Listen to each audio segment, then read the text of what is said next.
Hello，各位4年級嘅 BB 仔，大家好，歡迎翻嚟楊 Sir 嘅期末精讀試卷嘅功課講解部分啦。如果各位家長同學仔第一次睇呢條影片嘅話呢，楊 Sir 好想嚟呢，坐直個人。擘大個口，揸住支筆，同楊 Sir 一齊嚟開心學數學。數學一啲都唔難嘅，唔好俾藉口自己。你要同自己講，數學好簡單，同楊 Sir 一齊可以好開心咁樣 KO 數學呢課書嘅。咁就嚟就考試啦噃，5月尾6月頭就考試啦。咁今日楊 Sir 喺課堂上就已經將一啲進階嘅題目講解咗啦。咁仲有一啲未講解嘅題目呢，而家會拍條影片帶住你做，等你哋功課就唔使做得咁辛苦啦，係咪？費事你一路做就一路媽咪啊，好多功課啊，咁就唔好啦，係咪？咁同楊 Sir 一齊嚟，好開心咁樣嚟學咯。嗱，攞出我哋嘅精讀試卷嘅 Paper One 啦，掀去試卷嘅第5頁啊，楊 Sir 帶住你做一啲進階嘅題目。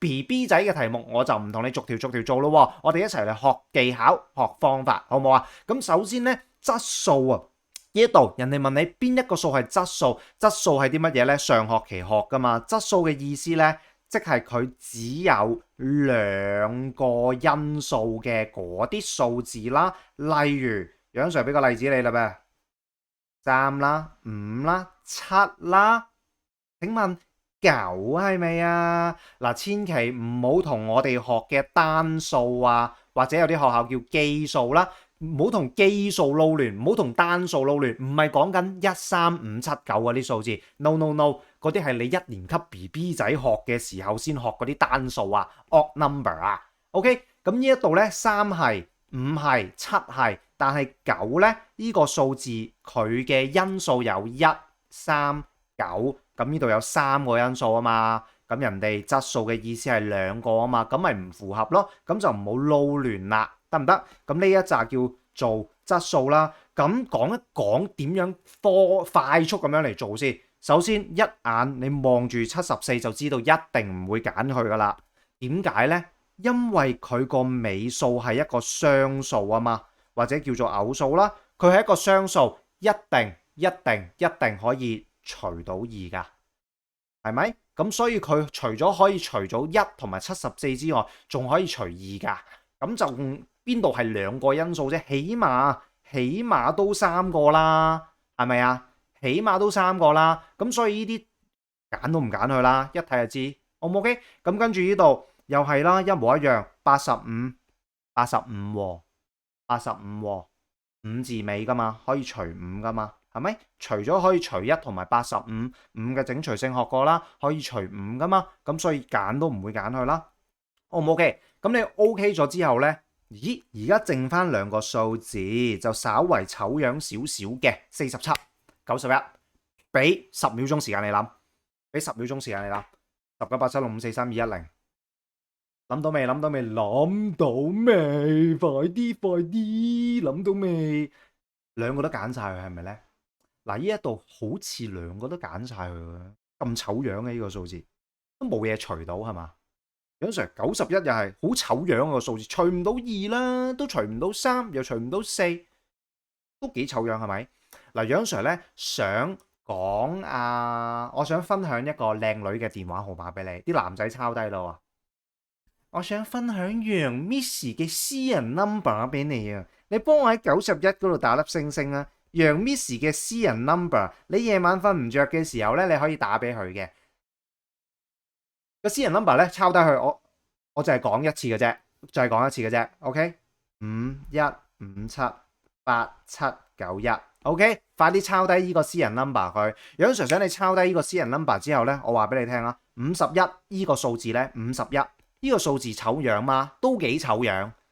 57呢個數字醜樣嘛，都醜樣嘅。OK， 87同埋91，嗱，呢4個數字咧，51、57、87、91，望落好醜樣，好似阿楊 Miss 咁鬼醜樣，望落就好醜樣。但係我話俾你聽，呢一啲全部都唔係質數啊！仲有嘢除到嘅咩？係啊。51咧，除咗可以除一同自己呢兩個因素之外，仲可以除3噶。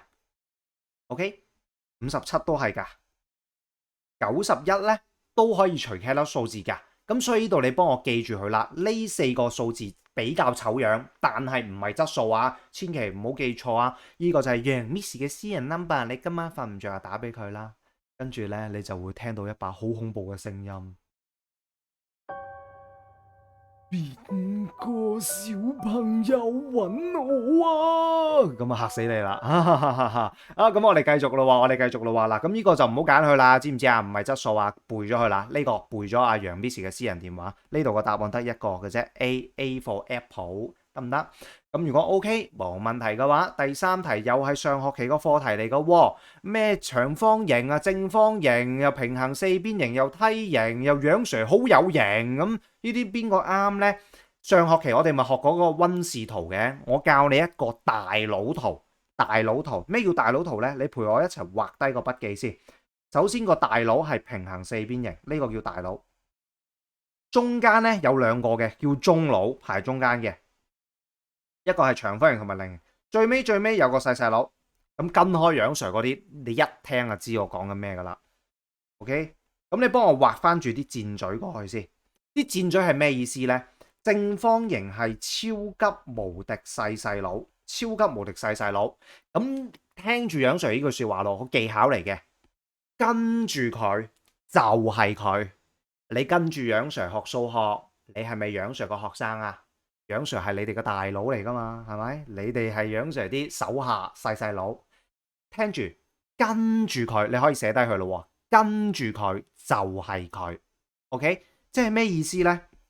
呢個意思即係而家正方形係咪跟住菱形啊？正方形就係菱形嘅一種。正方形係咪跟住長方形啊？正方形就係長方形嘅一種。咁你可以寫翻低佢啦。跟我哋可以寫少少口語啦。咁你中文堂就唔好意思寫呢個啦。跟住佢就 exactly 係佢噶啦，就係佢。記住啲箭嘴嘅方向。正方形細細佬要跟埋阿大佬嘅。正方形跟住平行四邊形，可唔可以叫平行四邊形嘅一種？可以。但係你哋嘅大佬即係楊 Sir 會唔會倒翻轉跟住你哋學數學啊？我會唔會跟住你學數學啊？唔該，有冇人教下我數學啊？我低啲嘅，教下我啊！我會唔會倒翻轉教你啊？問你學數學啊 ？No 啦，係咪？唔會啦。咁所以呢，平行四邊形叫唔叫正方形啊？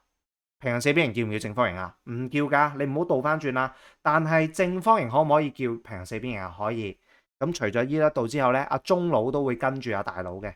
咁所以長方形都叫平行四邊形，但係平行四邊形嘅大佬唔可以倒翻轉，唔可以倒翻轉。你哋嘅大佬楊 Sir 唔會跟你學噶嘛，唔會倒翻轉跟你學噶嘛。OK， 咁你記住啦。咁呢度個答案你自己用翻呢一個我教你嘅方法，自己圈翻去咯。我相信你做到嘅。OK， 咁如果 OK 冇問題嘅話，跟住就嚟到呢一度小數啦。小數我哋我哋今日上堂嘅時候學咗少少啦。咁跟住而家繼續教你哋啦。佢問你呢個3咧代表住嘅數值係幾多？呢個3要好小心，佢嘅數值係咩呢？3照抄，前面變晒做零雞蛋。佢嘅答案係0.003咁解。OK， 咁如果我問你1.24，請問呢個4嘅數值係咩？佢嘅 value 係咩？佢嘅數值係咩？你唔好同我講4喎，人哋1.24啫喎，佢嘅數值係4照抄，前面變零雞蛋，前面變零雞蛋。呢個4嘅數值係0.04 ，OK 得唔得？咁呢個例子你明白咗嘅話呢，呢度冇問題啦。0.003，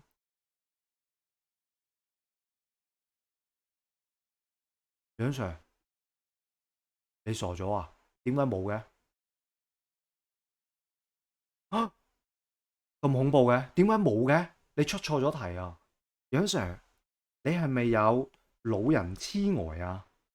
楊 Sir， 你有老人痴呆啊？點解 A、B、C、D 嘅答案全部都唔啱嘅？嗱，冷靜啊，0.003係啱噶，不過你要學識小數同份數嘅互相變身。點樣變身呢？將一個小數變身變成份數，教你啦噃。呢度見唔見到有3個位？有3個位，小數點後面有3個位，代表住個分母有3個零雞蛋。前面俾個1佢，然之後上面呢度照抄。O 唔 OK？ 得唔得？可唔可以1/1000？咁所以呢度答案係多啊。咁再教多你哋一個啦，好唔好啊？俾多個你啊。0.2嘅話用份數又點樣變身啊？點樣變身變成份數啊？呢一度0.2有1個位，代表住個分母有1個零雞蛋，即係10。分子照抄2，當然你要約揀啦，咁呢度我唔約啦。再俾多個例子你，好唔好啊？0.341用份數點表示啊？哆唻咪有3個位，分母一定有3隻零雞蛋，記1000，上面分子照抄，就係咁樣做咯。OK， 得唔得？咁呢招又教咗你啦噃。嚟緊我哋專科班都會學一個小數份數嘅互換噶啦。今日操卷班提早教住你哋少少先。咁冇問題的話呢，咁我哋繼續掀去試卷嘅第6頁噶啦噃。幫你溫習一下份數啊。佢同你講有1個蛋糕食咗，餘下幾多呢？呢一條呢，楊 Sir 嫌佢簡單添啊。如果出得難啲嘅話呢，佢會同你講1個蛋糕2公斤，琴日食咗1/10，今日食咗1/3，請問餘下幾多？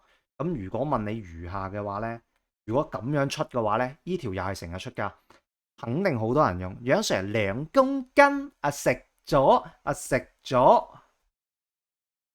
如果你咁樣做呢，我就會升天㗎啦。楊 Sir 啱啱先過完復活節，你又咁快升天？如果你咁樣做嘅話，楊 Sir 真係俾你激到升天㗎啦！千祈唔好攞個2嚟減佢。如果我咁樣出嘅話呢，就係個陷阱位嚟㗎啦。點解唔好攞個2嚟減佢呢？因為2係公斤，佢食咗1/10，你要用份數嚟諗。如果我咁樣出嘅話，千祈唔好攞個2嚟減啊，要攞份數嚟諗。喺份數嘅世界入邊，你打粒星星1，即係全部咁解。咁成份蛋糕我哋會用1嚟表示，食咗1/10，食咗1/3，仲有幾多啊？餘下幾多啊？減下佢咪知咯。O 唔 OK 啊？嗱，如果我咁樣出嘅話，唔好攞個2公斤嚟減，2公斤有單位嘅，呢度係一個份數，唔可以直接相減的。咁呢個要記一記啦。咁冇問題嘅話，呢個就係我哋精讀試卷1嘅一啲進階少少嘅題目啦。後面仲有精讀試卷2嘅，後面有幾條極度正嘅題目嘅，下條片會同你哋一齊嚟做一做，學一學，繼續同楊 Sir 一齊嚟開心學數學啦吧。拜拜。